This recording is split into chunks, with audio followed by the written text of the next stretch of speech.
Hello again from Fired Up. I'm your host for the show, Bob Irwin. We're broadcasting from Rigel Studios here in Las Vegas, Nevada. This show is about guns, related politics, and self-defense issues. Fired Up is on our website, firedupwithbobirwin.com. A new show is posted every Thursday at 5 p.m. Pacific time. New shows appear on YouTube and numerous other media. The audio feed is rebroadcast on the Nevada Talk Network, KELY1230.com. You can find all the stations that broadcast it on their website.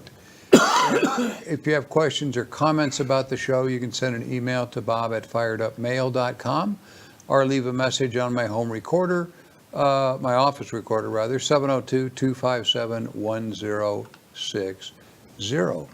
If you leave contact information, we'll respond by email, text, or telephone. Questions directed to our guests will be forwarded, of course, to them. There are several hundred defensive uses of firearms every week in the United States, rarely covered by our lamestream media, so I always present a few of those for our listeners' education. Most are good shootings, some are questionable, sometimes they're just bad shootings, but they all are educational for people who own firearms or carry firearms with them all the time. Individual incidents, a reminder here, are generally adjudicated under local law. The advice given on this show might not apply to listeners in different jurisdictions. Incidents also are as reported, except we eliminate the names of the participants just for their own privacy protection. We leave the name of the cops and spokesmen and so forth, but eliminate the people involved directly. My guest today is police retired detective Sergeant Michael Bunker. Mike, a bit of your background for anybody who in the world hasn't heard of you by now. I'm sure I'm a very unknown person. I worked on a police department, one of the largest in the United States, for 40 years. During that time, I worked uniform patrol as both a patrolman and a sergeant. I worked narcotics, night shift detective, where you handle every crime that comes across the screen that they need a follow-up investigation for, or police added response from a call. And I also worked organized crime for a number of years, large number of years. And we talked about that on the last show. Yes. Organized crime was I remember interesting place to work. You trying to remember the names of all these Italian guys. Not that they're all Italians. No, that's a misnomer, sir. Yes. This first story comes from the Indy Star. It's part of the USA Network by a reporter named Ryan Martin back on March 8th. A fatal shooting in downtown, I'm losing track of where my button is here. Downtown,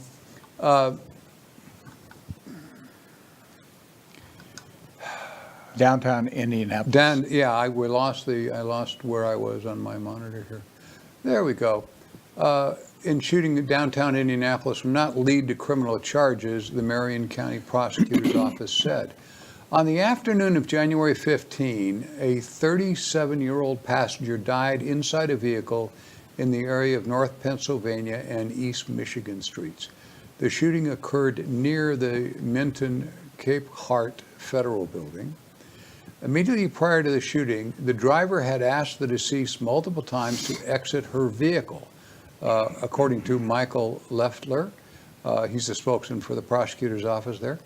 The passenger instigated a physical altercation in an attempt to take the driver's handgun from where she had secured it on her person. A shot went off from the handgun and it killed the passenger.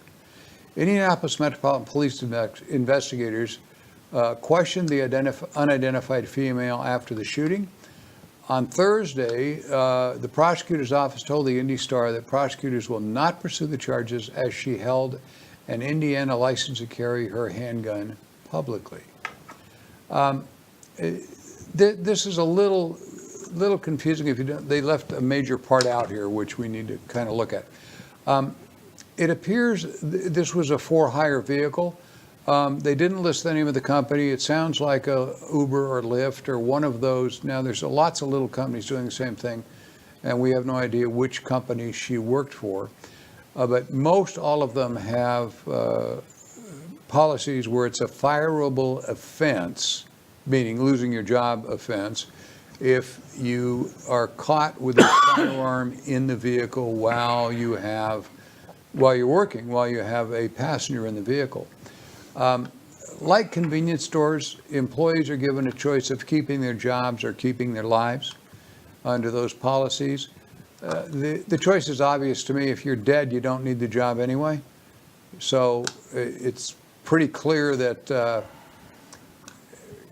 she made the only reasonable decision you could make. It's a policy that I vehemently disagree with. We've had untold numbers of cab drivers here shot, and on and on. Bus guys are getting shot. I mean, we've got security officers now on buses that are armed and so forth. Anyway, I'll leave it to you. But apparently this is one of those operations, and she decided that the guy was going to physically attack her, was trying to physically attack her, trying to take her gun. She got it pointed in the right direction and shot the guy.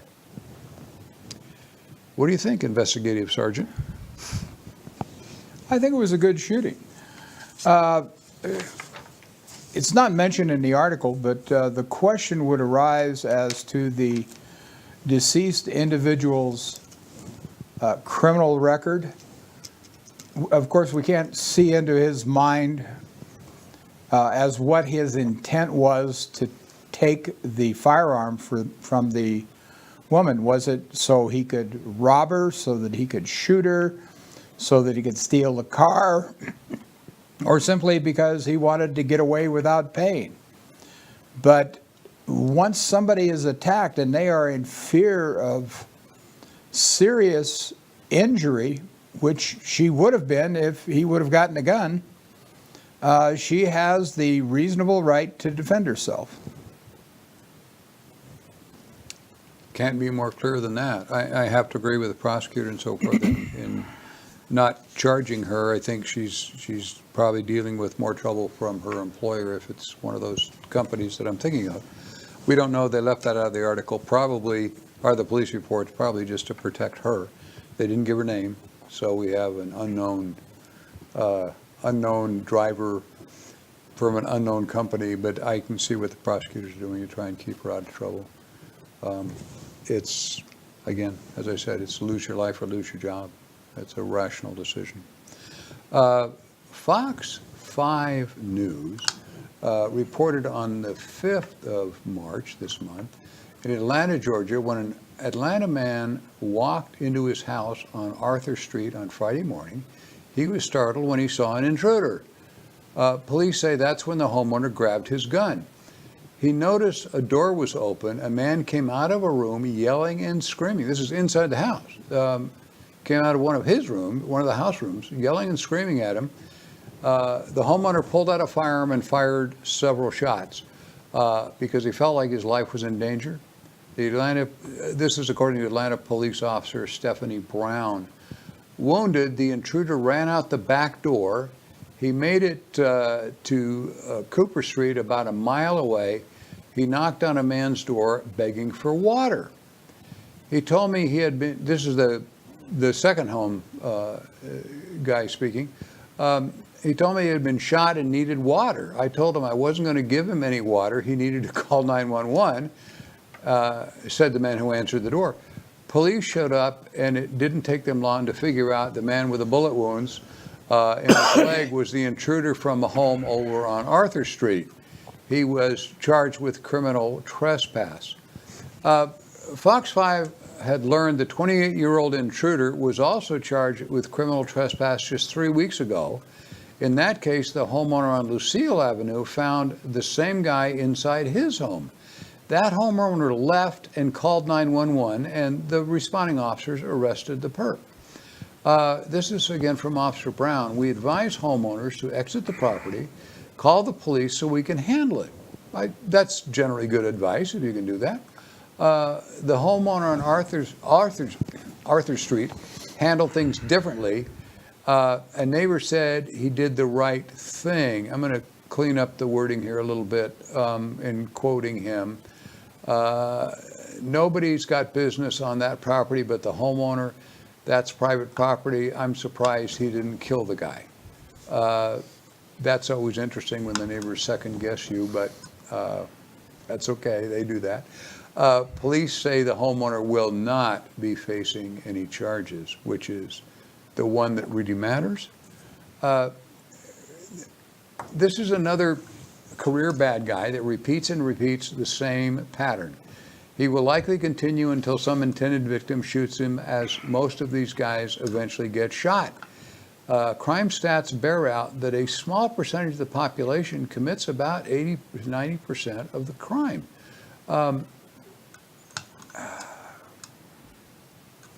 That's probably a good stat, Sergeant, that we've got.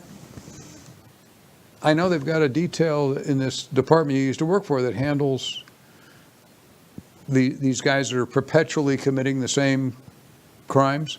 We have a group of detectives, and it's also a task force with other agencies involved, and it's ROPE, repeat offenders.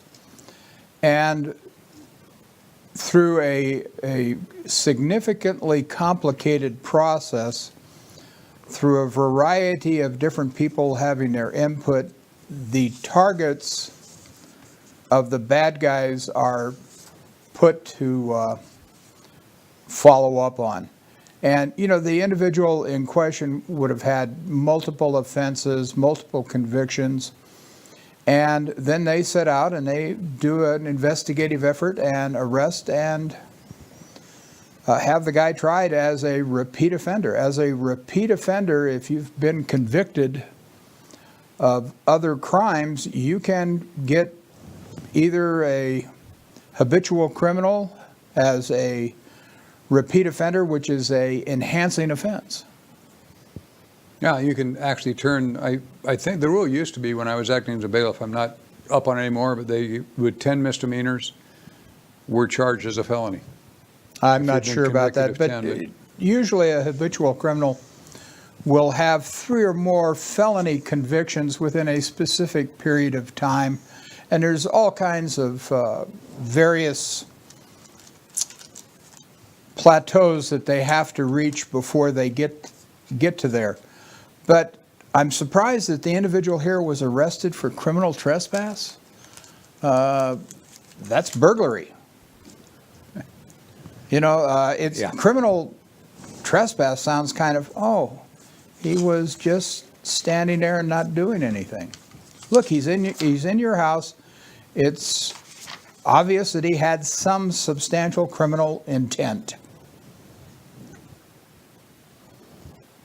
In all probability, how would the homeowner know? No, that's the problem. You remember the story last week we did about the guy who was like an incredible professional criminal that ended up in somebody's house that was started out as a car thief, and it turned out we get these all the time. You could certainly, if you can leave the situation safely, that's the best thing to do, because being involved in the civil and criminal justice system as an innocent is incredibly time-consuming financially and for yourself, and it just drives you absolutely crazy. But there's times, like in my particular house, if I walked into my house, I've got one way out initially, and that's my front door. The other doors are a lot more difficult to get to if somebody's standing there. The word you're looking for is cluttered. I've been there. Yeah. Okay. But thank you. I won't. We'll cut that out of the show. Yes, so, I would appreciate that. Mike and I have known each other a long time. We're going to take a second here and break for a commercial, one or two, and we'll be back in about 2-3 minutes. Don't go away.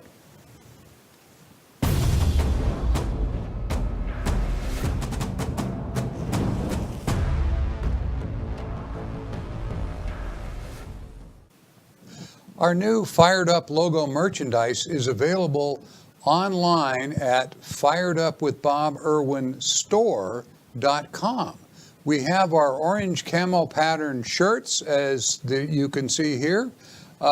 We have orange camo pattern hats, baseball type hats. We have our famous Aussie button up on the side hats, all of which are available. The men's tees now come in small, medium, large, extra large, 2XL, and 3XL just in. We have the hats are available. The Aussie hats are in size small, medium, large, and extra large. That is 7, 7.25, 7.5, 7 3/4 to us Americans. We also have our Pink Ladies tank tops in small, medium, large, extra large, and 2XL. And of course, my book, The Reality of Armed Self-Defense. We accept credit and debit cards, PayPal, and just about every other payment method known to man on that site. It's being handled by a contractor who does all that for us. So I am inviting you to look onto our website, add the word store, and you will find all this stuff for sale, which will help support Fired Up. Thank you.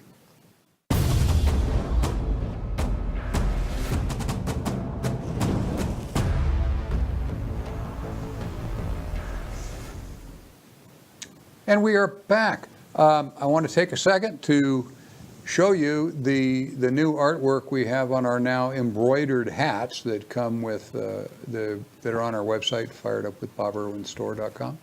These are really slick, the embroidery. They look terrific, and check it out and buy 1 or 2 or 5. We built them in orange camo. The reason we're using orange camo, it qualifies in many states for deer hunters and duck hunters for the orange you should be wearing to be out in the field. It varies county by county and this and that, so you got to check your local regs. But generally, these qualify rather than having a big orange square on your chest. So check it out. We will be there. This is a story back in May 9, 2018 from NBC TV News 10. The reporter's name is David Chang. Because I'm quoting him a lot, and I want to give credit where credit is due, so I'm not stealing their stuff here. This is, again, in May of 2018. A 40-year-old store owner was washing his car outside his store on South 54th and DeLacy Streets at 1:35 in the afternoon. This was Saturday, when he was approached by a robber armed with an AK-47. We'll presume this was a semi-automatic one. They didn't say anything about that in the reports I've seen. The 50-year-old man was washing his car outside his store, the KCI Deli on South 54th and DeLacy Streets, about 1:35 in the afternoon, when he was approached by a robber with this semi-automatic rifle. When the robber tried to back him into his shop, the owner, he's a father of 3, sprayed him in the face with the hose. Got to use what tools you got at the moment. The robber then opened fire, striking the store owner in the right side. The robber then turned and fled west on DeLacy Street. The victim's brother is speaking out. That's what a father is for, the brother told NBC 10. He tried to protect the children that were upstairs. The shop is the living quarters above it. Any father would have done the same to protect his family and his 3 children. We can all certainly understand that. The bullet went through the store owner's stomach and exited out his back. He was taken to Presbyterian Hospital, where he remains in critical condition after several surgeries. That report was written right after the shooting. The gunman was described as a bald male, about 6 foot tall, wearing a dark hoodie, ripped light blue jeans, and white sneakers. He was later captured by the Philadelphia police. This is now in May of last year. He was sentenced to 3 to 10 years in the state prison as part of a plea deal that was approved by prosecutors, and that left the victim here, he is still alive, absolutely stunned. Under the agreement, the district attorney's office dropped the attempted murder and other charges against the 29-year-old defendant. A horrible, brutal, senseless crime. The victim will likely never fully recover, and yet we see this deal. I left the medical reports out of the story, but he is basically destroyed for life. He can't think straight. He's basically in a wheelchair, not being able to walk by himself. Can't think straight. He's basically lost everything. And when you see plea deals like this, I'm going to talk about it, and then I'm going to let Sergeant Bunker roll in on it. But maybe when all the weed smokers are released, which is coming up, and all the undocumented guest criminals are deported, there'll be enough room in our prisons for jerks like this. I don't know where to go with this.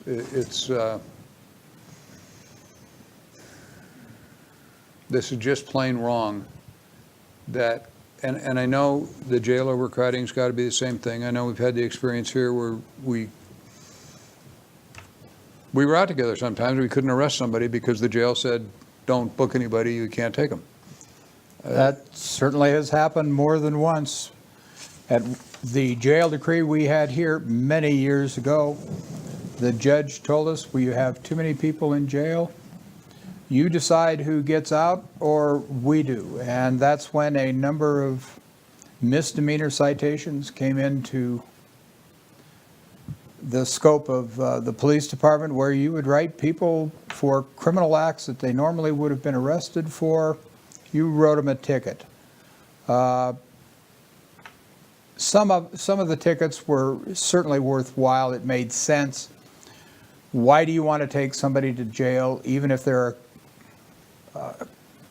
caught multiple times on petty larceny, stealing $20 worth of stuff out of a store? It makes more sense to write them a ticket with the alternative that you can still take them to jail, write them a ticket, get their fingerprints, get their photograph, and release them with a ticket to appear in court. They don't appear in court, you get a warrant issued for you, and then you go to jail. But our jails are very overcrowded. But I can't tell you how disheartening it would be for not only the victims here, first and foremost, but to investigate and pursue a crime of this magnitude of attempt murder with a high-powered rifle, and the individual gets 3.5 to 10 years. That would be very disheartening, particularly if he was arrested later on for another violent crime. They could not use the fact that he had been arrested for attempt murder. They could only use in court prior to sentencing the fact that he got 3.5 years for other crimes. It's very disheartening to all involved, but I can't imagine how badly the victim and his family felt with that. They felt, I'm sure, betrayed by the system. And when you read through all of this, this case is just absolutely disgusting. And I can't, this guy's life is completely destroyed. His family is destroyed. And this guy gets 3.5 to 10. And of course, there's automatic, no doubt. I don't know the laws there, but usually there's 15% off for good behavior, which means no serious bad behavior. And there's no punishment for the crime. The individual could easily be out in 4 years. Easily. 5 would be probably the top unless he got into a substantial amount of problem in prison, which most tend to be fairly model prisoners. So if he gets out, he's going to have a order that because he's a felon that he can't have guns, so he won't be able to buy another AK, right? No, he'll have to steal it. There's